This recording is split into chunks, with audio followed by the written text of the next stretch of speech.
evening, everyone.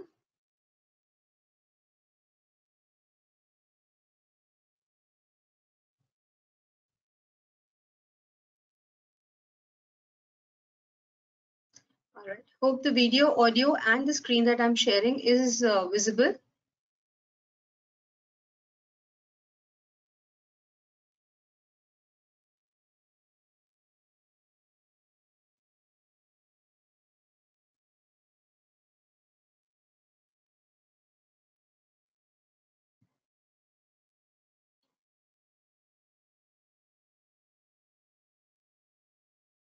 Good evening, Uma. Good evening, Manjunath. Good evening, Sunil. Good evening, Ramarao.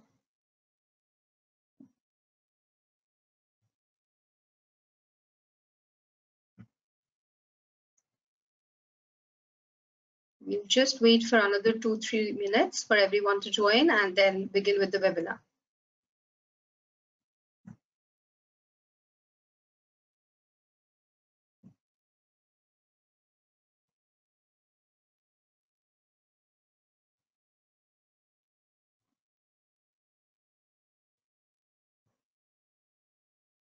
Hello Uday.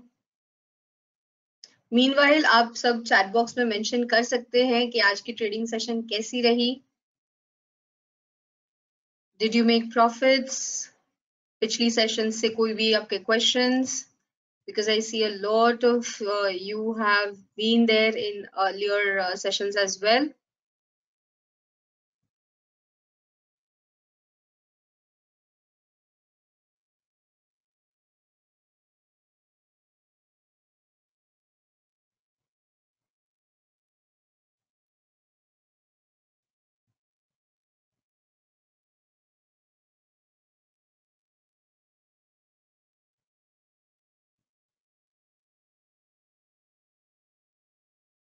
Great, no doubts. I'm glad. Ramarao, आपने कुछ इससे apply भी करा अपनी tradings में and did you make profit out of it?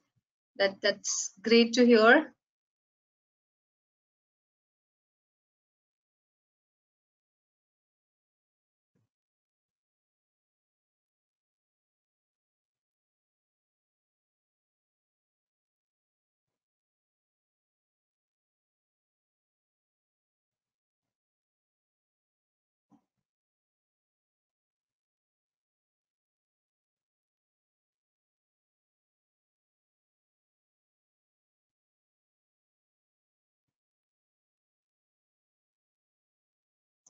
Awesome, Uday, that you're making money with RSI and divergence. Congratulations. And if you have any doubts, you can always message on support@SAS.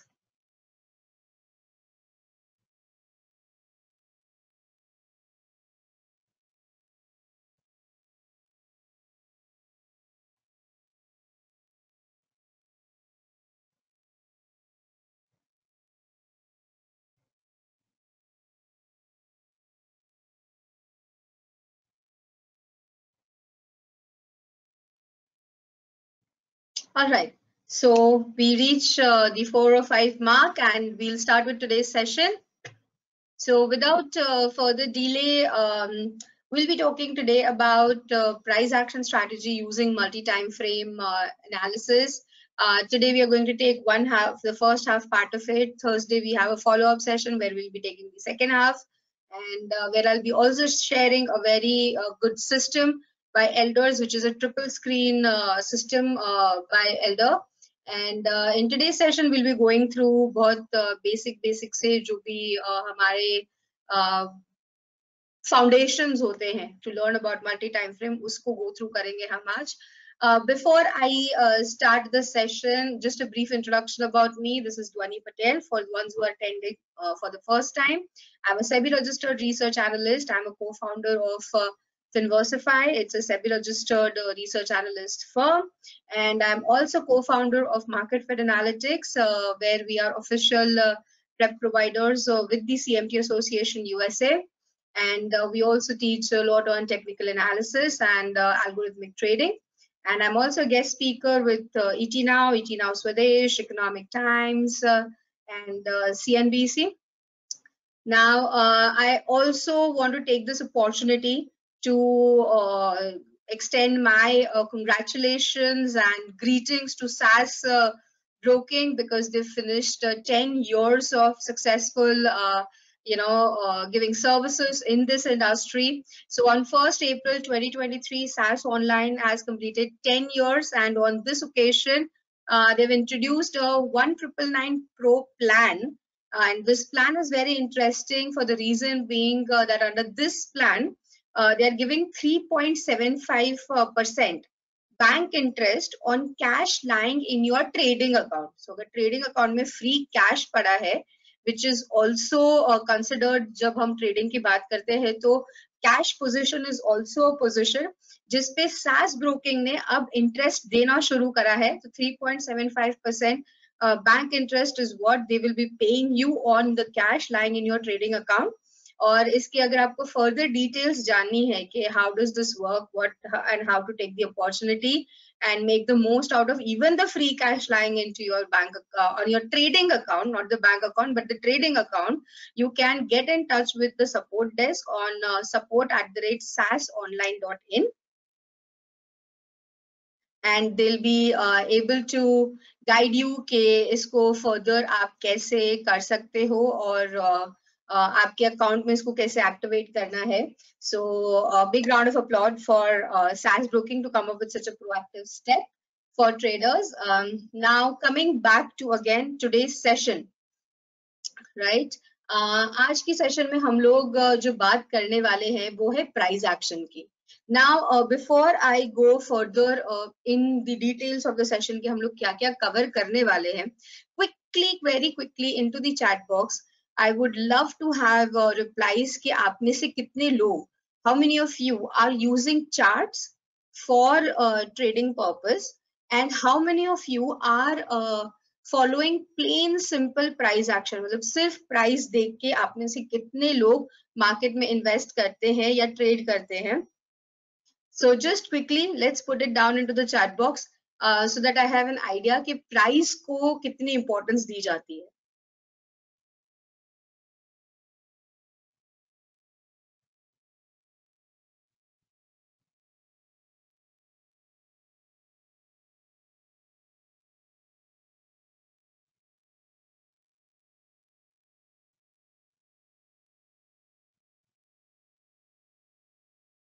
All right, lovely to see so many answers flowing in. Using charts. I use indicators as well. All right, Hadish. I, Sachin saying +1. I use price action with one indicator. All right, Uday. Vijay is saying support and resistance. Yes, वो भी price की एक ही परिभाषा है. It's one kind of analyzing your price action. So yes, very good. Trading with charts and price is important for me. All right, Partha, great. I use charts. Then Sandeep is saying follow charts, but price action also. Charts are an outcome of price action. अगर price नहीं होता तो हम chart पे plot क्या करते? Right, Sandeep? So great, high importance. Mark only support and resistance, no trade as per price action. As I said, Uma, price action may support resistance is what you get. वो भी एक price action का ही रूप है. It is one type of price action trading. So very good if you're doing that thing and you are trading as per price action. अगर आप support resistance को mark कर रहे हो. So Rishi is saying price action and RSI, price action and indicator both. All right. So जितने लोग यहाँ पे इंडिकेटर यूज कर रहे हैं उनको प्राइस एक्शन का इंपॉर्टेंस डेफिनेटली पता है, बट उससे और इंफॉर्मेशन डिराइव करने के लिए आप इंडिकेटर का यूटिलाइजेशन करते हो. बट सबसे पहले जो समझने की जरूरत है वो होती है हमारा price action, right? So without going much detailed into it, धीरे धीरे एक साथ आगे बढ़ेंगे. So first of all, हम topics जो आज cover करने वाले हैं, that will be price action trading, the holy grail. मेरा मानना ये है कि there is no holy grail as far as trading is concerned. No system is a holy grail, but price action, yes, price action definitely is the holy grail. जब आप trading की बात करते हो तो वो कैसे, उसको हम लोग देखेंगे. अंडरस्टैंडिंग डिफरेंट टाइम फ्रेम्स, दो तरह के टाइम फ्रेम्स का डिफरेंस होता है, एक तो इन्वेस्टर और ट्रेडर के परस्पेक्टिव से और एक जो हम चार्टिकली देखते हैं उस परस्पेक्टिव से. So understanding different time frames is what we will talk about. And noise of smaller time frame trends of larger time frame. So जो छोटी टाइम फ्रेम का नॉइज होता है वो बड़ी टाइम फ्रेम की ट्रेंड कैसे बनती है, राइट, उसको हम लोग देखेंगे. And how to determine time frame gap. अब एक टाइम फ्रेम से दूसरे टाइम फ्रेम का गैप कितना होना चाहिए. तो अगर आप वीकली देख रहे हो तो आपको छोटे टाइम फ्रेम पर कौन सी टाइम फ्रेम्स देखना चाहिए. एक ट्रेडर और एक इन्वेस्टर के परस्पेक्टिव से दोनों चीजें अलग होती है उनके टाइम फ्रेम्स. तो वो आपके लिए आइडियली ट्रेडिंग और इन्वेस्टिंग के लिए क्या होनी चाहिए, we will be seeing those points also. Alright. और अगर अब मैं एक अगला सवाल आपसे पूछूं कि प्राइस एक्शन को अगर आपको डिफाइन करना है अपने वर्ड्स में, राइट, तो आप कैसे डिफाइन करोगे. कि आप जैसे हमने देखा support resistance, yes that is also price action का एक तरीका. तो और क्या वर्ड्स आते हैं जब आप प्राइस एक्शन वर्ड सुनते हो, तो आपके दिमाग में और क्या क्या वर्ड्स आते हैं. Quickly put it down in the chat box please.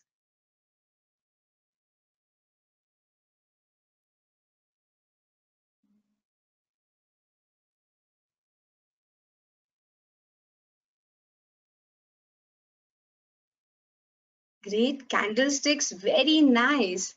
Action and price during market hours, wonderful. And Wave, Manjunath is telling, Mithilesh is telling price trend, buying, selling volume. Nice, Gayatri. Uday, buyer and seller view. Very nice, very nice. Buyer and seller view. Definitely buyer and seller, जो आपकी buying, selling है, उसी से price determine होता है. We'll be seeing in the next slide. So very good. Breakout, yes, absolutely.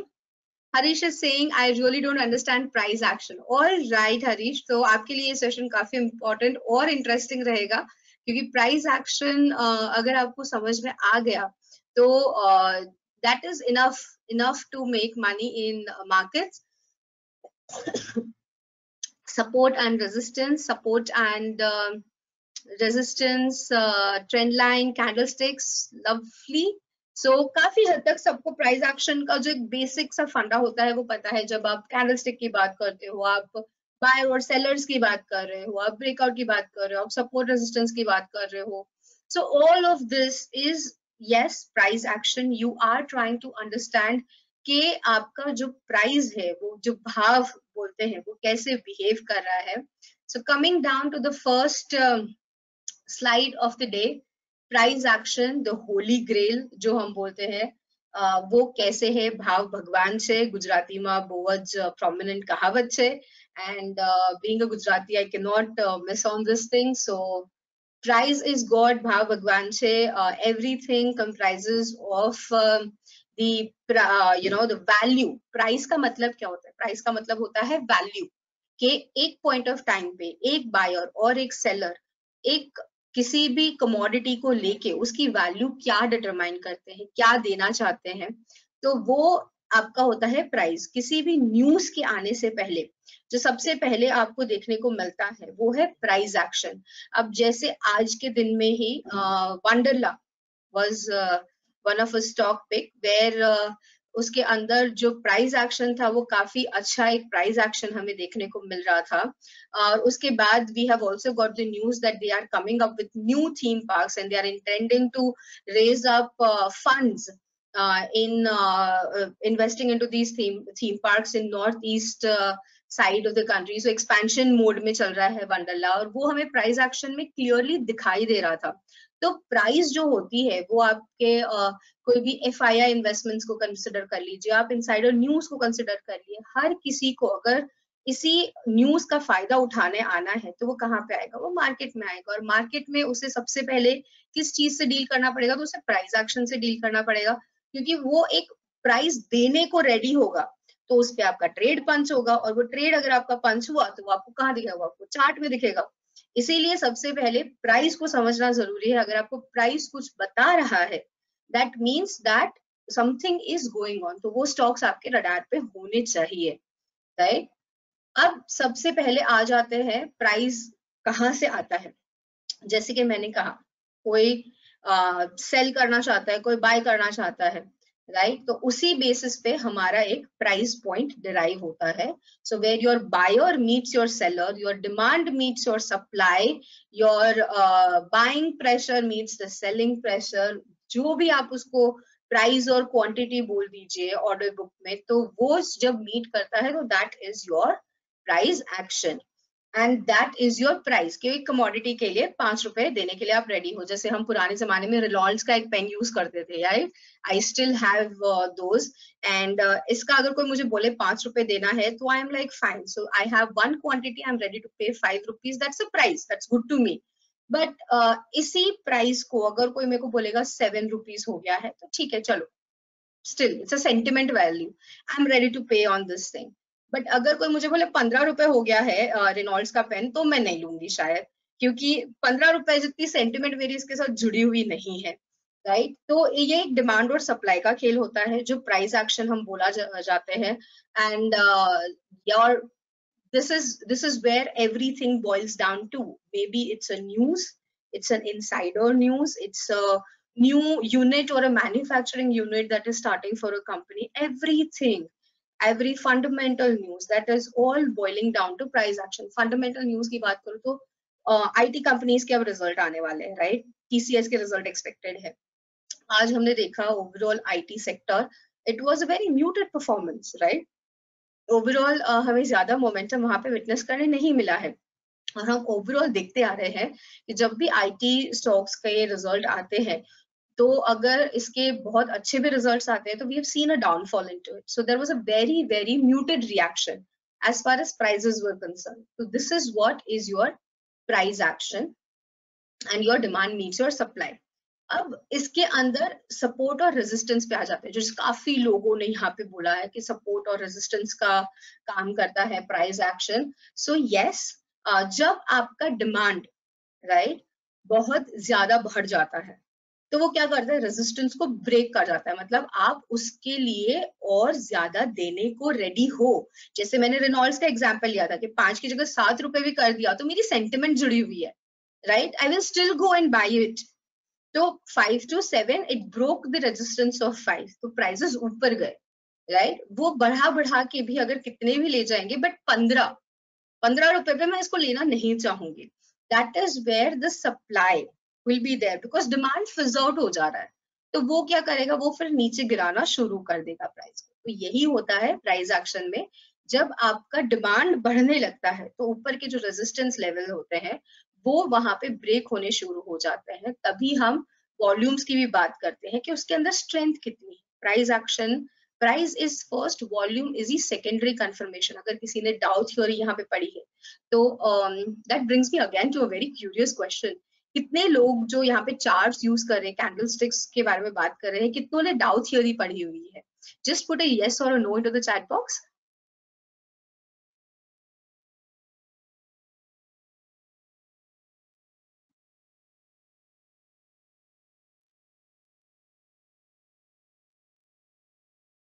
Oh wow, a lot of you have read the Dow theory. That really gives me a great, kind of a feeling that yes, आप chart कर रहे हो पर आपने डाउ theory पढ़ी भी है. और अगर आपने डाउ थ्योरी पढ़ी है तो आपको प्राइस एक्शन के बारे में काफी कुछ एक ब्रॉड आइडिया आ ही गया होगा कि किस बारे में हम बात कर रहे हैं. इनफैक्ट डाउ थ्योरी में कुछ ऐसी चीजें भी मेंशन करी हुई है, जैसे अगर आपकी मार्केट बुल फेज में है तो उसके क्या प्राइमरी बुल फेज में है तो उसके क्या फेजेस होते हैं, प्राइमरी बेयर फेज में है तो उसके क्या फेजेस होते हैं. 3 फेजेस बताए गए हैं. तो it's a very interesting theory and it really gives you a very good idea in terms of finding out support, resistances and also knowing trends. So yes, और जिन्होंने नहीं पढ़ी है, मंगेश, विकास, I would really suggest guys, please एक बार अगर आप chart study कर रहे हो तो जाके डाउ थ्योरी को पढ़िए. बिकॉज डाउ थ्योरी आपको इतना कुछ बता देगी. Tells you about conformations also कि भाई 2 एवरेजेस होती है.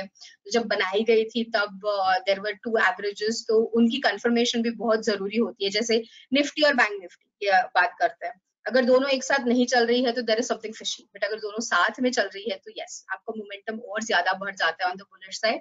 सो ऐसी बहुत सारी इनसाइट्स इसके अंदर दी गई है. डिमांड सप्लाई और जो प्राइस एक्शन की हम बात कर रहे हैं उसके बारे में बहुत सारी इनसाइट्स दी गई है. because you can get Dow theory from any place. It's so widely known. अगर आप TA practitioner हो और आप charts देखते हो तो आपको कहीं पे भी मिल जाएगा. Just Google about Dow theory, right? You will get it. It is by Charles H. Dow. जबकि CMT करिकुलम में तो बहुत डिटेल में आती है, एक पूरा चैप्टर डेडिकेटेड है डाउ थ्योरी पे. बट एक ब्रॉड व्यू के लिए अगर आप गूगल भी करोगे तो आपको बहुत सारी चीजें मिल जाएगी डाउ थ्योरी के बारे में, राइट? और आपको अगर नहीं मिले तो आप मार्केट फेयर्स के पेज पे जा सकते हो, वहां पे भी आपको बहुत सारा जानने को मिलेगा इसके बारे में.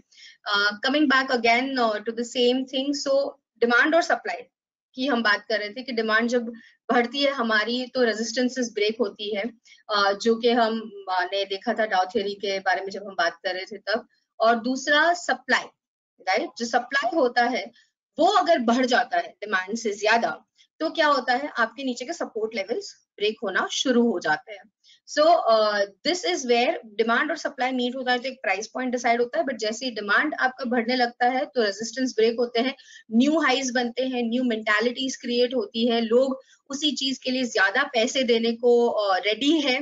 तो जो सेंटिमेंट है वो ज्यादा ही स्ट्रॉन्गर वहां पे डिपेक्ट करता है. और वैसे ही सप्लाई मतलब पैनिक दिखाता है, उसमें आपका जो मार्केट में शेयर्स है वो बढ़ जाते हैं, मतलब जो क्वांटिटी उसकी बढ़ती है वो बढ़ने लग जाती है. तो आपके जो सपोर्ट लेवल्स है इंपॉर्टेंट वो ब्रेक होना शुरू हो जाता है नीचे की तरफ में, आपको उसके अंदर और पैनिक दिखना शुरू हो जाता है. तो this is a very very simple thing to understand price action.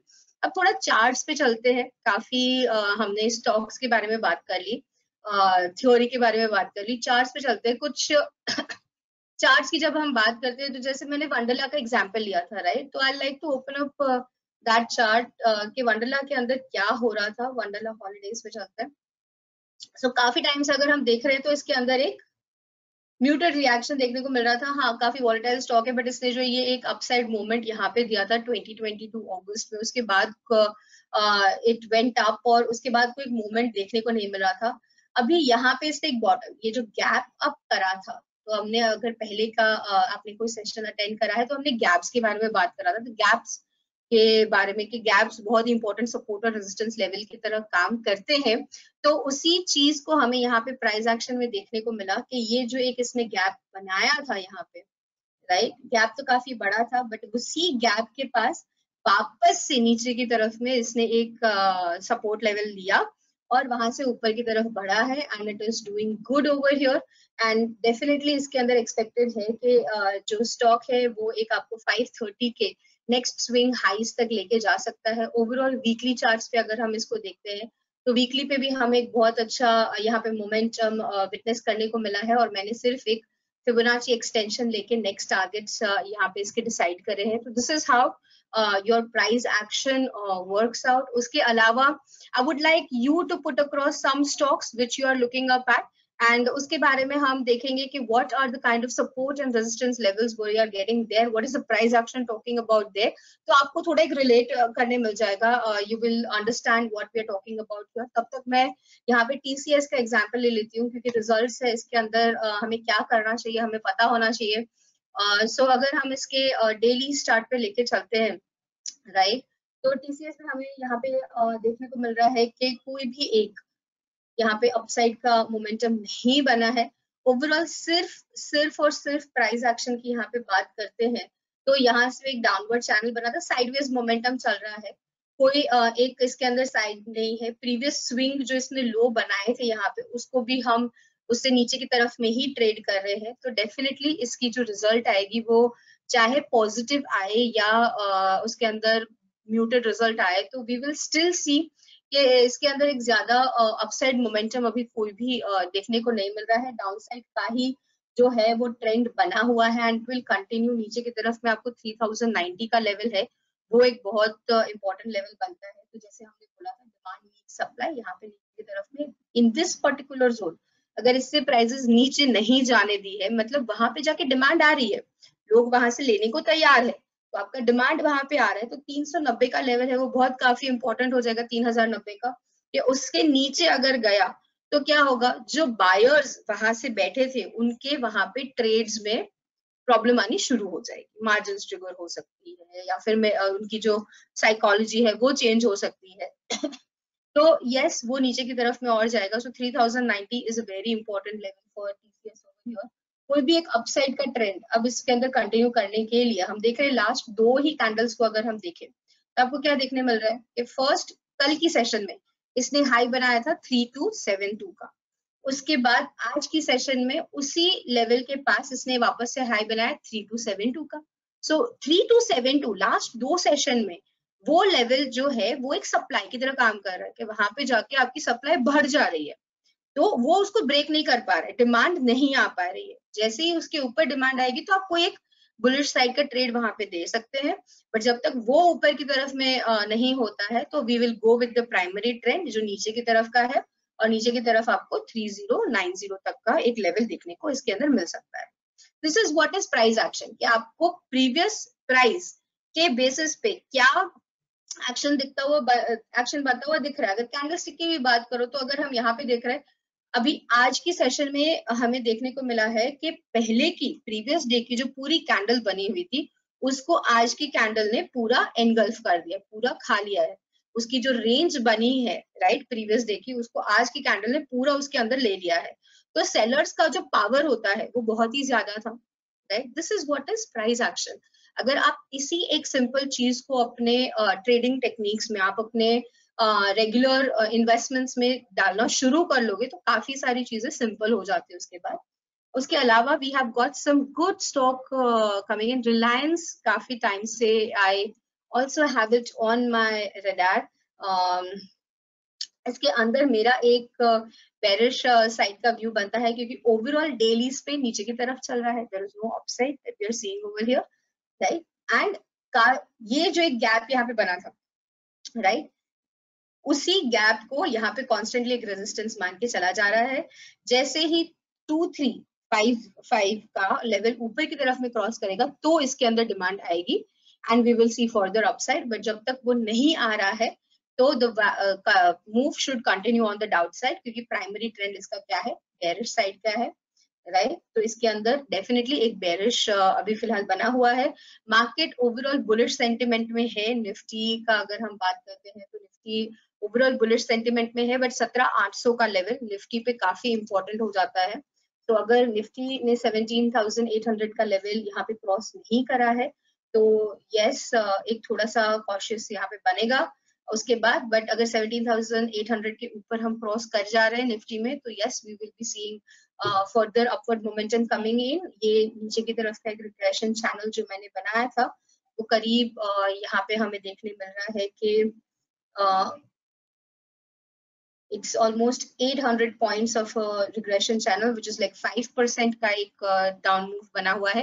जिन्होंने डाउ थ्योरी पढ़ी है उन्हें पता होगा कि डाउ ने जो लाइन मूवमेंट बोलते हैं, जो रेंज बाउंड मूवमेंट बोलते हैं, उसको 5% में डिफाइन करा है। तो इट इज अ क्लासिक डाउ theory wise range movement which is going on in Nifty right now, which is a 5% of a movement. So उसका ब्रेकआउट मिला है। सो यस फर्दर अपसाइड 5% का मोमेंटम एक्सपेक्ट करना चाहिए, but only after we cross 17,800 over here. So this is classical price action what we are talking about today. इसके अलावा IEX का एक स्टॉक यहाँ पे आया है। IEX में भी अगर हम यहाँ पे देखने जा रहे हैं तो wonderful chart, I mean dailies पे अगर देखो तो अच्छा सा एक बॉटम बनाया है। उसी बॉटम को हम चार्ट को हमेशा यहाँ राइट साइड से एनालाइज करेंगे, बट उसी बॉटम को अगर हम पास्ट में कंपेयर करें तो दिख रहा है आपको ये अगस्त में 2021 का, जिसके बाद एक पैराबोलिक राइज इसने दिया था। उसी बॉटम के पास मतलब लोगों ने यहाँ पे इसी लेवल पे यहाँ पे बहुत सारी बाइंग पोजीशंस क्रिएट करी थी और उसी को वापस यहाँ पे ब्रेक नहीं होने दिया गया है। वहां से वापस एक सपोर्ट आया and the price has started moving forward up. So this is what I'm talking about in terms of price action. वापस अपनी slides पे चलते हैं, right? So understand the importance of support and resistance. Now understanding different time frames. So far I just want to take a heads up. सबको price action समझ में आया है, support, resistance, buyer, seller pressure. So are we all on the same boat? कुछ stocks definitely आके रखे हुए हैं. We will take those as further examples as well. But meanwhile, are you like आपको ये समझ में आ गया? Did you understand what we did so far? Just give me a quick heads up into the chat box with a yes and a no. And meanwhile, I'll launch a small poll over here where you can just tell me if you would apply price action as a trading strategy into live markets.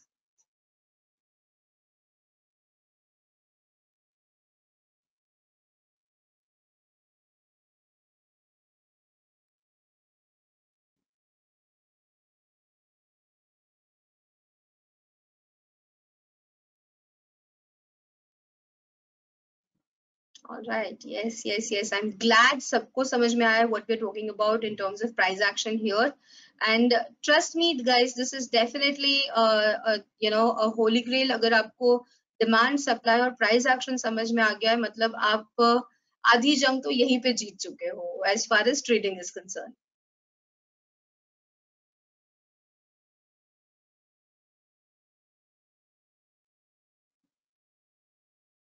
All right. Uday, Uma, Milind, Parthav, Manjunath, Rishi, Gayatri, Anil, thank you so much for your responses that you've got to know कि price action के बारे में हम क्या बात कर रहे हैं, right? And with this, I'll also end the poll and we will start with the session further. So now coming back to the same topic where we are talking about understanding different time frames. अब time frame क्या होता है? What is a time frame? मतलब सबका अलग अलग एक नजरिया होगा टाइम फ्रेम को लेके. जो लोग चार्ट यूज करते हैं उनको तो अगर मैंने टाइम फ्रेम बोला तो डायरेक्टली दिमाग में यही आ जाता है, ma'am 5 minutes, 10 minutes, 15 minutes, 30 minutes, weekly, daily, monthly, यही वाला बोल दो.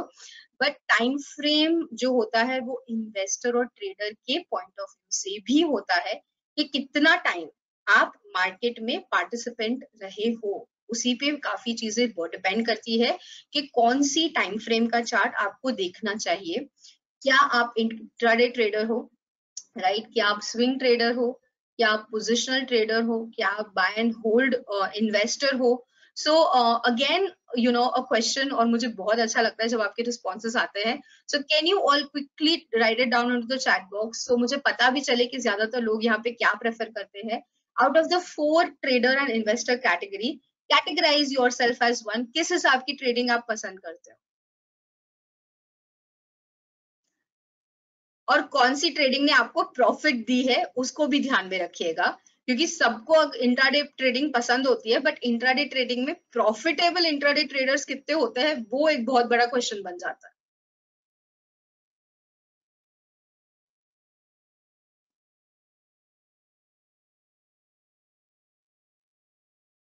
All right, Parsav is an intraday trader, Mithilesh intraday, Abhishek, Shridhar intraday, Sudeep intraday, and swing. Nice. Swing trading मेरी favorite है, to be very honest. क्योंकि positional और intraday के बीच का जो एक फर्क होता है वो होता है स्विंग ट्रेडिंग, और काफी कुछ हद तक yes it is very helpful. But उसमें over the weekend positions derivatives में मैं कैरी करना पसंद नहीं करती हूँ. But yes, in cash, yes, it's a good one. So 2 to 3 days of swing, Harish. Yes, swing has given more profit. Great. Positional, Pradeep. मैंने long term investing भी पढ़ा था इसके अंदर. So yes, great. Long term investing के लिए भी काफी काम आता है अपना price action. So yes, absolutely great over there from Nandan Kumar. And swing intraday, buy and hold किसी ने नहीं लिखा है. Let me just check through. Intraday buy and hold, Manjunath. All right. So buy and hold is also a good place to trade in. Long term investing को भी हम buy and hold ही बोलते हैं. So yes, that's the kind of a trader you are. So काफी ज्यादा लोग यहाँ पे intraday और swing trading करते हैं. तो yes, हम थोड़ा उस perspective से भी बात करेंगे कि उसके लिए कौन सी time frame अच्छी होती है, right? All right, 4-hour time frame for swing, 5 minutes for intra. All right, okay. मैं यहाँ पे थोड़ा जब हम मल्टी टाइम फ्रेम पे जाएंगे तो I will change a little of that perspective of yours Uma. Yes, Venu, we do get, you will get the recording of this. You can get in touch with also support@SAS, and they would be able to help you in it. But yes, you will get a recording of the same thing. Right? So you've not missed much. Please go through, the earlier part in the recording. Right? Raja is saying position. Okay, great. तो काफी ज्यादा लोग यहाँ पे हमारे पास intraday और swing traders है, and positional traders yes definitely वो भी थोड़े बहुत है, एंड उसी को ध्यान में रखते हुए हमें टाइम फ्रेम डिसाइड करना रहता है कि what is the kind of time frame that we have to keep in mind while we are an intraday और अ स्विंग ट्रेडर. दूसरी चीज जो होती है वो है टाइम फ्रेम ऑफ चार्ट. अब जो लोग यहाँ पे यूज करते हैं चार्ट्स, उनको पता होता है what is the time frame that I am talking about. जो चार्ट्स यूज नहीं करते हैं, राइट, तो आप ट्रेडिंग व्यू पे जाइए, यहाँ पे ऊपर में ऑप्शंस होते हैं 5 मिनट, 30 मिनट, डेली, वीकली, तो आप उसको ऐड कर सकते हो. मुझे ये टाइम फ्रेम्स पता है, पसंद है एक्चुअली, तो मैं उनको स्टार करके रखती हूँ.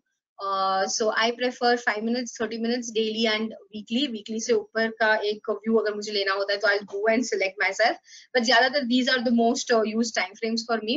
Now as a trader and as an investor, सबके लिए ये time frame अलग अलग रहती है, right? So the noise of a smaller time frame and trends of a larger time frame. एक छोटा time frame होता है, एक बड़ा time frame होता है. छोटे time पर चूहा है, अपना आवाज करेगा. बड़ा time frame is your trend, जिसको आपको पकड़ के चलना है, and you take your trade with the trend to make bigger and better profits. That is what we are talking about over here now. अब एज अ इन्वेस्टर की जब हम बात करते हो, तो एज एन इन्वेस्टर आप कितने टाइम के लिए अपना पोजीशन होल्ड करोगे? आप at least you are looking up at good gains over some months to years, right? तो 5 मिनट का टाइम फ्रेम आपके लिए यूजलेस हो जाता है. That's a very small time frame. You should not even be looking up at it, right? But as a trader, right? आपको swing trading अगर करनी है, यहाँ पे लोग हैं जो 2 दिन 4 दिन के लिए ट्रेड करते हैं, तो आपको क्वार्टरली के चार्ट्स में ज्यादा इंटरेस्ट नहीं होना चाहिए. That is a useless time frame for me. Okay, so that is what we are talking about. अब जब आप नॉइज की बात करते हो, noise of a smaller time frame, तो अगर आप इन्वेस्टर हो तो 5 मिनट आपके लिए नॉइज हो गया. मतलब अगर मैं यहाँ पे इन्वेस्टर हूँ और मुझे लेट्स से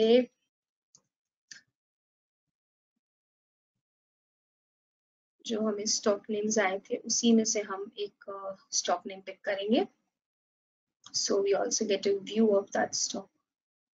या PVR काफी अच्छा स्टॉक चल रहा है, इस पे काफी बुलिश व्यूज भी है ब्रोकिंग हाउसेस की तरफ से, एनालिस्ट की तरफ से. सो चार्ट देखते हैं इसका कि PVR का चार्ट क्या कह रहा है, राइट? तो अगर let's say I am a investor, ठीक है, और ये मेरा एक दिन का चार्ट है, मेरे को मतलब नहीं होना चाहिए एक दिन के चार्ट से as an investor, daily chart से, फॉर द रीजन बीइंग कि डेली चार्ट पे तो बहुत ज्यादा फ्लक्चुएशन है, मुझे कुछ पता नहीं चलने वाला है. एज ए इन्वेस्टर अगर मेरा होराइजन पीरियड यहाँ पे मंथ्स टू इयर्स का है, तो weekly chart sound sensible for me. So weekly chart पे मुझे देखना चाहिए कि भाई स्टॉक क्या परफॉर्म कर रहा है ना? तो अगर वीकली चार्ट पे हम देख रहे हैं तो डेफिनेटली एक डाउनवर्ड फॉलिंग चैनल में चल रहा है, राइट? बट उसके साथ साथ अगर मैं डाउनवर्ड फॉलिंग चैनल का यहाँ पे एक रिग्रेशन का टूल होता है उसको लेके ही अभी तक का एक बना दूं, तो बॉटम ऑफ द चैनल के पास हम ट्रेड करें, तो यहाँ पे अगर मैंने लॉन्ग साइड पे एंट्री ली तो मेरा रिस्क रिवॉर्ड फेवरेबल रहेगा. मुझे ज्यादा इसके अंदर नुकसान भी हुआ, स्टॉप लॉस भी हिट हुआ, तो मुझे ज्यादा प्रॉब्लम नहीं होगी. So from here if I go into a long position in this particular stock, right, मेरा टारगेट यहाँ पे बनता है, इसके अंदर जो स्टॉप लॉस मेरा बन रहा है वो स्टॉप लॉस मेरा यहाँ पे बन रहा है, तो मुझे 1:2 का रिस्क रिवॉर्ड का एक ट्रेड मिल रहा है, जिसके अंदर यहाँ पे नीचे की तरफ में मेरा 5% का रिस्क आ रहा है और ऊपर ऑलमोस्ट 10% का प्रॉफिट आ रहा है, राइट? तो this is what an investor should be doing. You should be looking up at a weekly chart, right, not at a daily chart. क्योंकि डेली चार्ट पे क्या होगा, डेली चार्ट तो आपके लिए बहुत ही ज्यादा नॉइज हो जाएगा, राइट। और इसी डेली चार्ट को अगर मैं 5 मिनट पे लेके चलूंगी तो वो तो मतलब बर्बाद ही है, that's no point looking up at it. But then as a trader, right, same stock अगर एज अ ट्रेडर मुझे सिर्फ 3 से 4 दिन की पोजीशन इसके अंदर लेनी है तो 30 minutes is more sensible to me, right. 30 minutes पे मुझे क्या देखने मिल रहा है कि यहाँ पे आके एक resistance point multiple number of time लिया है, दिस इज द लेवल कि जहां से ब्रेकआउट आया है, तो इसके अंदर मेरा स्टॉप लॉस क्या हो जाएगा, 1554 या 1550 का मेरा एक स्टॉप लॉस बन जाएगा। और इसके अंदर जो मेरा टारगेट है वो फर्स्ट टारगेट यहाँ पे 1585 और ऊपर की तरफ में नेक्स्ट 1595 का बन जाएगा। तो this is how you should be looking up eight, जबकि एज एन इन्वेस्टर आपका 1700 का टारगेट आ रहा है ऊपर की तरफ में, right? But as a trader, I want to churn my money more, and that is where my targets are lesser, my stop losses will differ.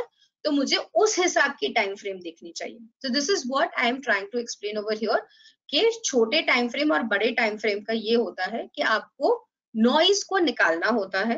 But अगर आप ट्रेडर हो तो आपको छोटे टाइम फ्रेम पे यूज करना चाहिए ताकि आपको वो पूरा कवर करके मिले, आपको पता चले कि for a shorter time frame what is the kind of invest the time you should be looking up eight, कि आपका टारगेट कितना छोटा बन जाएगा, स्टॉप लॉस किस हिसाब से बनेगा। So those are the points which as a swing trader, as an intraday trader, you should be looking up at, or as a positional trader, you could be looking up at. Parts of this is very simple. आप trading view पे चले जाओ और उसके अंदर एक यहाँ पे कॉर्नर में टूल होता है रिग्रेशन ट्रेंड का, राइट। तो रिग्रेशन ट्रेंड आपको जहां से दिख रहा है कि डाउनवर्ड ट्रेंड यहाँ पे शुरू हुआ है तो आप उसके ट्रेंड के स्टार्ट से लेके एंड तक मार्क करिए, आपको एक रिग्रेशन ट्रेंड मिल जाएगा and you can mark it further. और ये जो मैंने यूज करा है वो आपको यहाँ पे मिल जाता है, ये जो मैंने यूज करा है वो आपको यहाँ पे कॉर्नर में मिल जाएगा जहां पे आपको लॉन्ग पोजीशन और शॉर्ट पोजीशन के हिसाब से आपका टारगेट और स्टॉप लॉस के हिसाब से आपका रिस्क रिवॉर्ड कैलकुलेट करके दे देगा, right. So this is one thing which is there as कि आप एज अ ट्रेडर और एज अ इन्वेस्टर किस हिसाब से अपना टाइम फ्रेम डिसाइड करना चाहिए। तो अगर आप ट्रेडर हो और आप वीकली और क्वार्टरली देख रहे हो तो मतलब नहीं बनता, और अगर आप इन्वेस्टर हो तो 5 मिनट मतलब नहीं बनता। Alright, that is what we are trying to talk over here. Now coming to the last slide for today's day, now how will you determine? तो जैसे हम अभी तक वही बात करते आ रहे हैं, तो how will you determine what is the time gap that you should be choosing? अब आप मुझे बताओ, जैसे आपने अपने आप को कैटेगराइज किया है, you know what kind of trading do you like, right? So based on that, I would quickly want to know from you that what is the kind of time frame that you are following, and after this thing जो अभी मैंने बात करी उसके बारे में कौन सी time frame है जो आप फॉलो करना चाहोगे। So just write down following and will follow और आपकी टाइम फ्रेम मेंशन कर दो।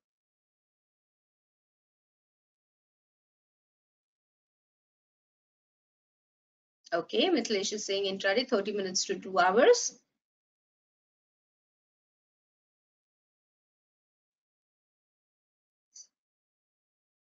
3 to 9 months, good. आपको मंथली चार्ट्स देखनी चाहिए नंदन। as I remember you categorized yourself as a positional person, so you should be looking up at monthly and then you can look up at quarterly trends। Monthly पे आप trend analyse कर लो, right, और आपको फिर छोटे time frames पे entry exit decide करना होगा। वो हमारी कल की सेशन में है, तो कल की नहीं परसों की सेशन में है जहाँ पे हम डिसाइड करेंगे कि कौन सी टाइम फ्रेम आपको suitable हो रही है and which is the time frame that you should be choosing.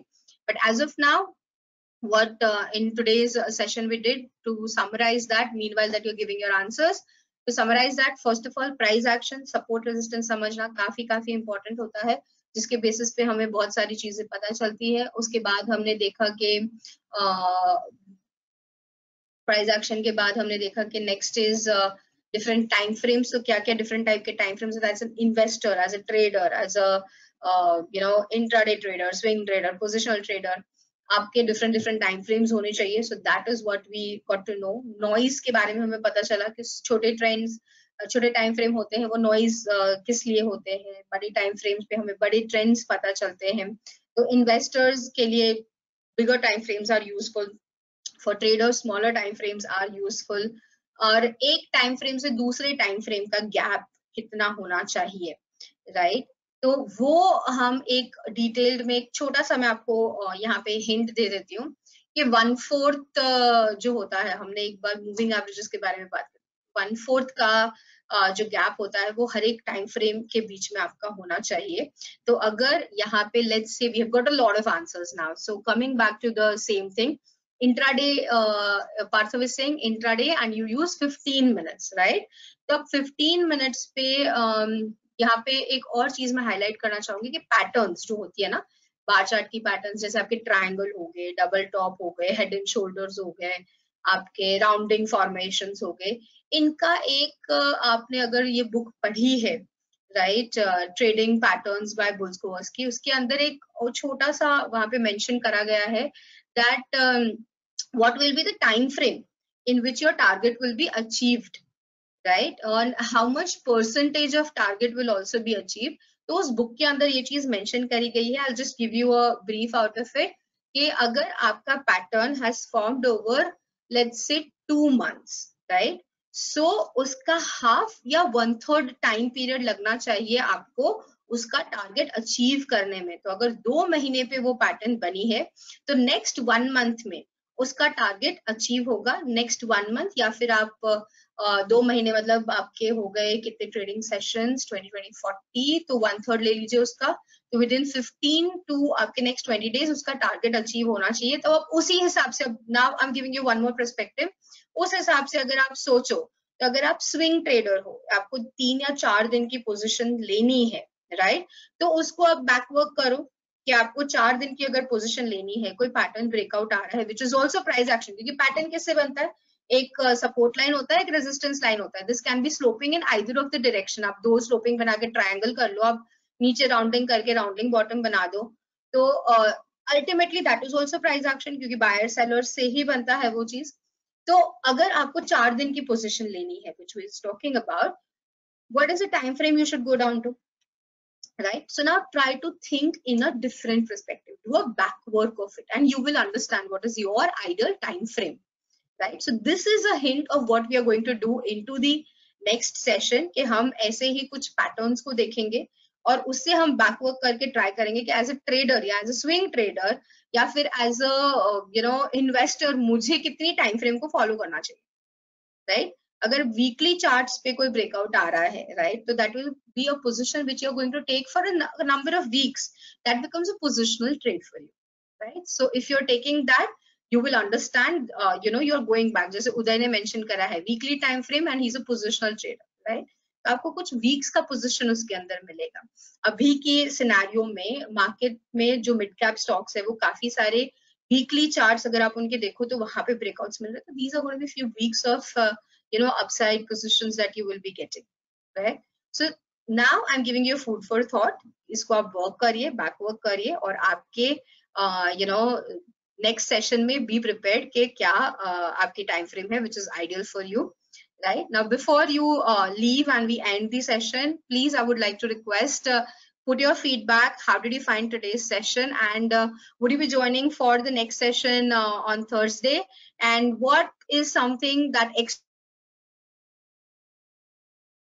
you want me to cover in that session? Just quickly write it down in the chat box, and that gives me more inspiration, motivation कि अगली बार मैं आऊं और आपको और ज्यादा inputs दूं.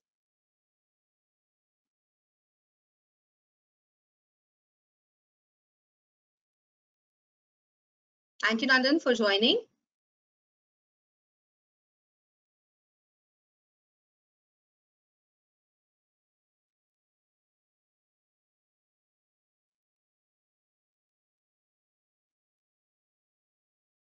I'll be looking forward to Nandan that you'll be joining. Thank you, Sunil, for the feedback. Looking forward to you, Parthav. Thank you, Vijay, for the feedback. Today's session recording, Manoj, you will get it, from SAS. I would suggest please put your queries across to support@SAS, and they'll be able to help you, and you will get the recording for the same, right? Thank you, Uday. Thank you for the feedback. Thumbs up to you. Thank you, Santosh. It's always a pleasure to help you guys. Thanks, Rishi. Thanks, Harish. Ideal time frame for intraday scalping. Intraday scalping. Now, scalping is something which is like just a couple of minutes. Also, is very long for it, right? तो tick by tick और उसके अंदर आपको time frame नहीं देखना होगा. For scalping, you need to know the order flow, right? Order flow book जो होता है वो आपको स्कैल्पिंग में ज्यादा हेल्प करता है कि कौन सी प्राइस पे कितनी ऑर्डर्स है और कितनी क्वांटिटी है. So scalping is a different thing जहां पे आपको टाइम फ्रेम बिल्कुल हेल्प नहीं करेगा, आपको ऑर्डर फ्लो जो होता है वो बहुत हेल्प करेगा Shridhar. So rather than time frame, focus on order flow if you are into intraday scalping.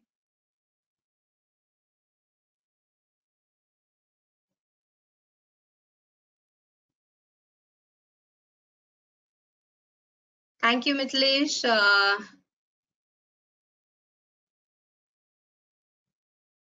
Thank you, Sandeep. I'm sure Fibo works magic. Trust me. So I'm glad you loved the webinar and the feedback is really overwhelming. Yes, Mithilesh, you can use it for index options as well. अब इसके अंदर आप जो हमने previous एक session करी थी, how the range calculation using IVs, आप उसको इसके साथ जोड़ लो, तो you will get a clear picture कि इसके साथ हम IVs को जोड़ के कैसे index options में trade कर सकते हो. So you will have to combine one technique to the other, and then you can trade further into options. क्योंकि ऑप्शंस में ग्रीक्स इन्वॉल्व हो जाते हैं. सिर्फ आईवी अगर समझ लोगे तो आपको इंडेक्स ऑप्शंस में हेल्प होगी. So you can do that thing. And thank you Venugopal. Harish is asking how to find momentum in a stock. MOM करके एक इंडिकेटर होता है which is a momentum indicator, उसको स्टडी करिए. You will get a very good idea कि momentum किस हिसाब से काम करता है and you will be able to trade further based on momentum as well on it. So don't forget MOM, mom, tells you about momentum, and you can go ahead and search that. TradingView पे available है, उसको search करिए and you'll get your perspective cleared for that. All right, guys, thank you so much for joining in today. I'm glad the session was really very helpful to you. Looking forward to a lot of you in the coming session on Thursday. And that's it from my side today. Take care. Bye-bye.